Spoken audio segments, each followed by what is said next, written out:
All right, we were sitting in the catering area backstage at Copenhell, waiting to talk with Addi from Sólstafir, the man behind the band, basically.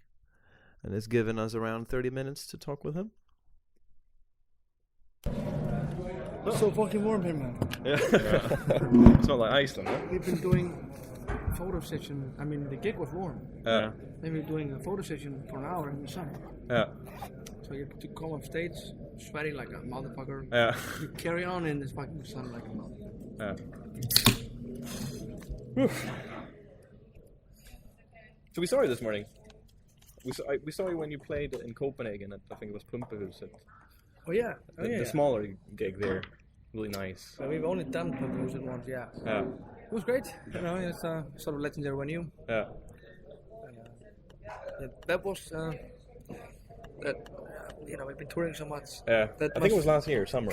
That must have been in it's a year ago. Yeah. No, more than a year, 1.5 years ago. Yeah. It was our January-February tour. That. Yeah. Different drummer though. Yeah. Yeah. So how does it work with a new drummer now? Well, Is it something you want to talk about? What happened? it's fine. Everything's good. Yeah. This is his name is Hallgrímur. Yeah. Hallgrímur has been with us for a year now. He did last summer. We did like a week in England. It was his first run. Yeah. So he's been with us for a year now. Yeah. And you know, after Gummi left, he departed, whatever you want to call it. Yeah. You know, we got a session guy. Yeah. With you know, his 3 days notice. Yeah. Did 2 rehearsals and jumped in an airplane. So he only did that tour. Yeah. The tour you saw us Yeah. at Pumpehuset. Yeah. And we let him go, and we got another guy called Addi. Addi did a US tour with us. Okay. A month, and did Roadburn. Yeah. Did Roadburn and a US tour. Yeah. He didn't have more time, so we got this one. Yeah. So This one's good stay. yeah. Okay. Cool. So how was Roadburn? That's a cool. It was good, man. Yeah. You know, Roadburn was we had done Roadburn before, Yeah. and so you know it was like 3 years ago or something. But we were doing 2 gigs at Roadburn.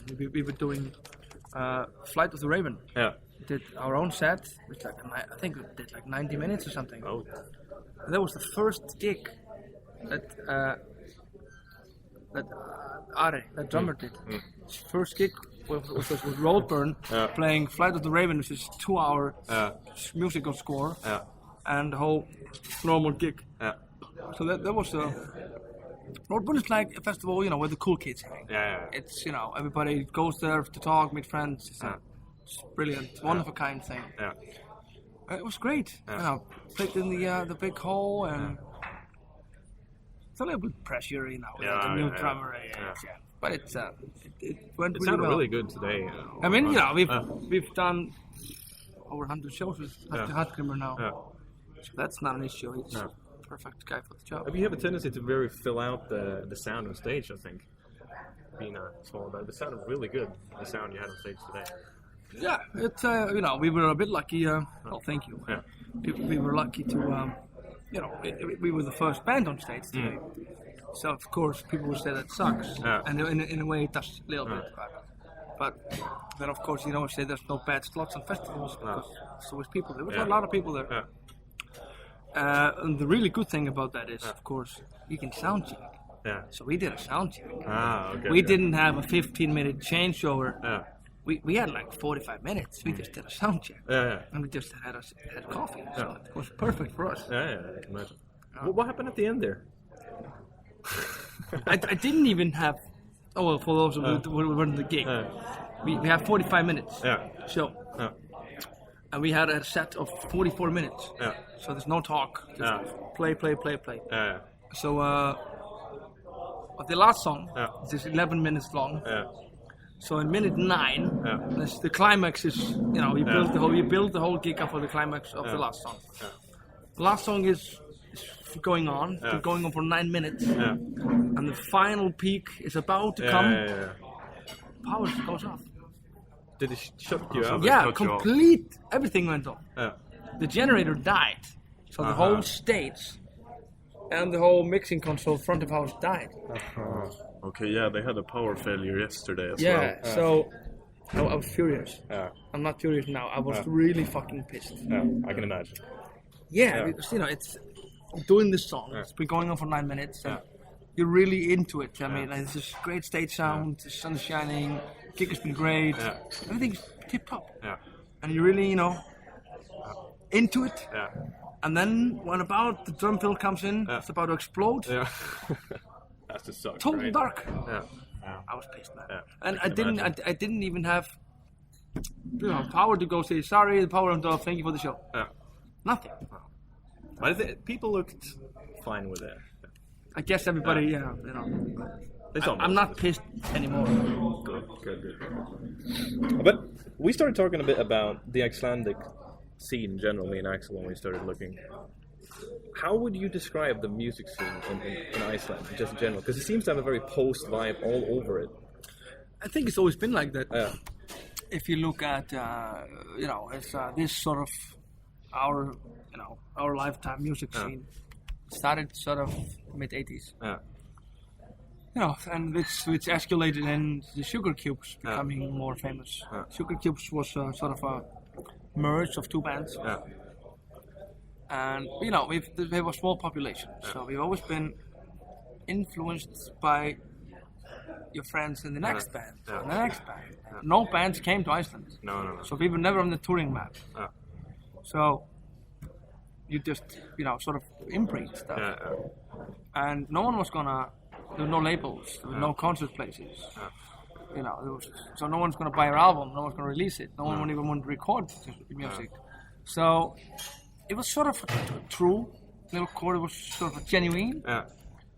And that sort of escalated into Björk becoming, and then you could I guess this affected people in saying, she's a freak. She looks like this crazy person from Greenland who sings like an alien. And she made it out of this goddamn isolated island. I mean, she's a genius. Of course, she's supposed to make it, but she's not like this typical. Well, she's not typical at all. And now you have Sigur Rós playing. And then Sigur Rós as well. I mean, a few years before Ágætisbyrjun came out, they were playing in the basements in little coffee shops. And no one gave a shit about them. First album, we were just some weirdos from a little bit out of town. Our new drummer used to be in a band with the singer. So, okay. So no, and then of course they did Ágætisbyrjun, their second album, and the breakdown. It's some mentality. It's some mentality that we have has shaped a lot of people. Sigur Rós for sure. I mean, Sigur Rós. It's not like they got lucky and made it. They deserved it all. They played their cards right, and they have this wow factor. It's like, holy shit, what is this? It's not like there was 50 of them and just some guy from America with a label came and signed one of them. No. It's some godly stuff. So it's the same for you. When you started your band, what was your influences more? Well, when we started the band, that was in 1995, and I mean, death metal had died. We listened to black metal. There was no black metal scene, so we never played live even because there was no clubs to play live. There was nothing happening. I mean, death metal died in 1993. We started in 95. There were no clubs to play, not even bands to play with. So we were just in my dad's garage, second floor, 4 square meters, writing black metal songs. And it wasn't until like 99 when sort of this wave of hardcore came, Converge and Hatebreed, all these sort of bands. Then sort of there was a sort of awakening in sort of heavy metal. And we started playing with those. So again, it happened. We're playing with bands that are completely different genre, but still they're heavy. So we even played with indie bands, core bands, black metal bands, pop bands, electro. We've played with all. And I think everything you do is going to affect you. I mean, even though you like it or admit it. So I think the reason we sound like we sound is we listen to a lot of stuff and we've been influenced by a lot of stuff. So do you have any? What type of music do you listen to now when you're not playing your own stuff or prepping? I'm a total. In Swedish, you would call it hard rock. Hard rock. Hard rock. It's the thing is, my music taste hasn't really changed a lot. I mean, I grew up with Guns N' Roses, AC/DC, and Motorhead, and Slayer. But today, I listen to a lot of Thin Lizzy and Deep Purple and AC/DC. And that's my stuff. Yeah. When I'm in my car, I just listen to Powerheads by AC/DC. Yeah. It's like oxygen to me. Yeah. But I like a lot of last few years I've been listening a lot to Townes Van Sant. The last maybe 10 years, Neil Young sort of he changed my life. The last 10 years, Neil Young sort of, Nick Cave a lot, and ABBA. Yeah. Oh. I've been listening to ABBA for 20 years. Yeah. And it keeps getting more and more. It's weird. I really do listen to ABBA a lot. Yeah, I think they're good, well written. Greatest pop band in music history. Mm-hmm. And I like ZZ Top, first few albums. I still listen to Mental Funeral by Autopsy at home. It's sort of like hard rock to me. Yeah. I listen to Autopsy, Mental Funeral. Yeah. I feel very old when it comes to technical death metal today. Yeah. I feel like my dad or something. Just put on Deep Purple or something. And put on Autopsy. I think Autopsy are close to Deep Purple today than modern technical death metal. I feel old. Yeah. I'm a bit ashamed of it. Yeah, but I'm reaching close to 30. I'm starting to feel some of those bands are because new again. I'm about to complain about it, and I can't believe I am because, I'm not. I'm still the metal kid at heart. Yeah. I'm not gonna complain about it. You can't complain about this. No. I feel like your grandfather's. Yeah. But if you would put a theme on your music, the things you sing about. I mean, you sing both in English and in Icelandic. Do you think you'll stick to Icelandic now? I don't know. It changed a lot when we started using clean vocals. Yeah. I'm sorry, I'm a bit distracted if King Diamond would walk in here. But the entrance is right to my eyes and I'm thinking, I'm like, so what's the question? Anyway, so it's changed a lot when we started singing clean. We were in Sweden, Göteborg, in 2007. Listen to this lovely Swedish. And we were there in 2007, and we were recording this album called Cult. Anyway, I'm gonna go a little bit further in the beginning. We started singing in Icelandic in '95. We used old Icelandic poems, and we wrote a little bit of Icelandic ourselves. Then we went into English early 2000s. And then we are in Sweden in 2007. And we've been writing songs in English for 7 years or whatever. So we're done with this album, and I sang it all in English, Cult album. I had this little bit of lyrics in Icelandic that I had written.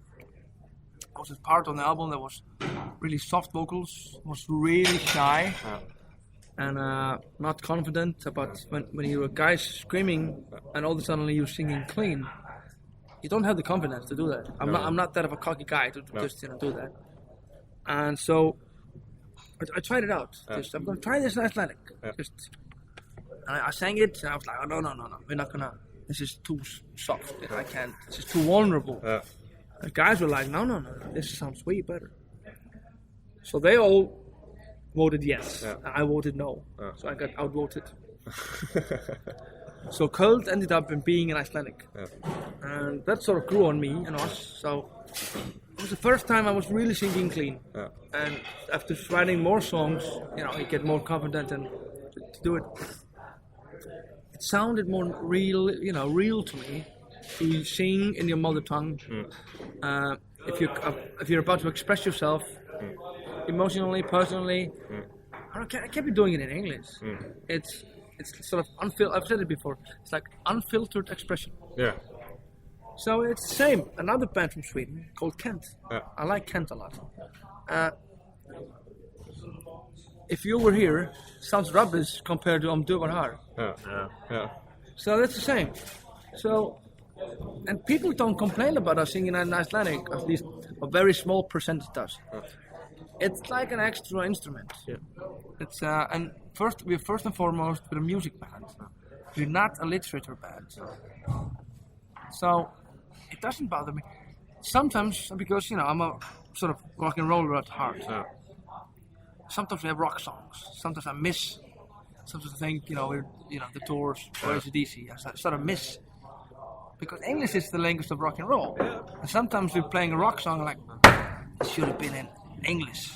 But you look at Color Talk and all of these other bands that sing in their mother tongues. It seems to be more appreciated now, and I appreciate it myself. I think it sounds very real, and especially in your music. I mean, listening to Otto. But yeah, it sounds like you're standing in Iceland. We are sort of embracing this little. If I'm gonna call the language a little diamond because very few people speak it, and it's one of the oldest, around us that it hasn't changed that much compared to other languages because of the isolation, of course. So yeah, I think we'll stick with Icelandic. I feel that now. Yeah. Maybe we'll do some English in the future, but there are no rules really, so I don't know. But speaking about that, do you have any new material that you're working on now? Yeah. We did. It's June now, end of June. We did beginning of the year. We were writing some new songs. I have a few skeletons. Some close to being finished. Some only a few riffs, but it's all in here on my phone. Every single riff is in my phone. So if I would lose this phone, you need to back up it, right? We sometimes send it email. Yeah, so it's some of this is in emails, but most of it is in the phone. Yeah. Do you have any timeline of you think when it's going to come out? We're gonna record it in November. November. Yeah. So next year. What? It's next year. Coming out. Yeah. Yeah. Okay. Cool. Right. I remember when we just going to be the rounder of everything here, but when you played at Pumphuset, you had a story about your parents. No, my grandparents. Your grandparents, yeah. right? Yeah. Is it true? Yeah, of course. Wholeheartedly. My grandmother is Danish. Yeah. And my grandfather, I'm from this place called Ísafjörður. Yeah. Ísafjörður, in the West Fjords in Iceland. So around 1950, he sailed to Denmark. Yeah. He was studying to be a baker. Yeah. And when he went to the Tivoli, he met this lady called Ruth, which he took home. Back to Iceland. Yeah, he sailed to imagine living in 1950. I mean, in Copenhagen, it's cosmopolitan, Central Europe city. Sailed, I don't know how many days or weeks it took, probably some weeks. Sailing in a boat in 1950, total fucking darkness, northern hemisphere, ice, and not even to Reykjavik. Ísafjörður. There was 1,000 people living there. Maximum total fucking darkness, probably minus 20 and wind. This is where you're gonna live. And they lived there. So then, of course, in 1950, my dad was born, and I was born 27 years later. Yeah. Cool. Yeah, I guess that's the definition of love when you take someone to a place like that and they stay. Yeah, I guess so, because it's a really remote place for someone living in Copenhagen. Do you have any shows planned? Think soon? Yeah, we're playing in Iceland and not next weekend. Weekend after that, festival. And any venues in the autumn? You think you're gonna play? What do you mean? Like in Denmark or Sweden? No.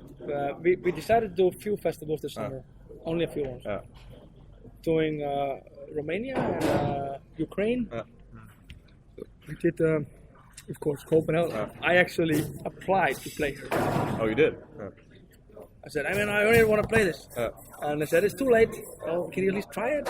We were the last band to be booked here. Yeah, I saw that as well. I was really happy when I saw you. Yeah, so we were the last band to be. It's not often that I say, can we play it? And it works out, so it's cool. Probably because of some Danish heritage plots. I can snakke dance. It was great being here. We did 2 festivals in We did Rock Bavaria, the Olympic Stadium in Munich. Okay.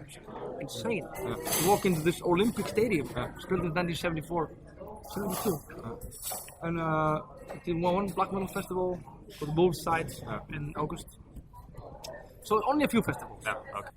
So have you followed this is something we've talked with all the bands we've met today, the election that happened last night in the UK? Have you followed that?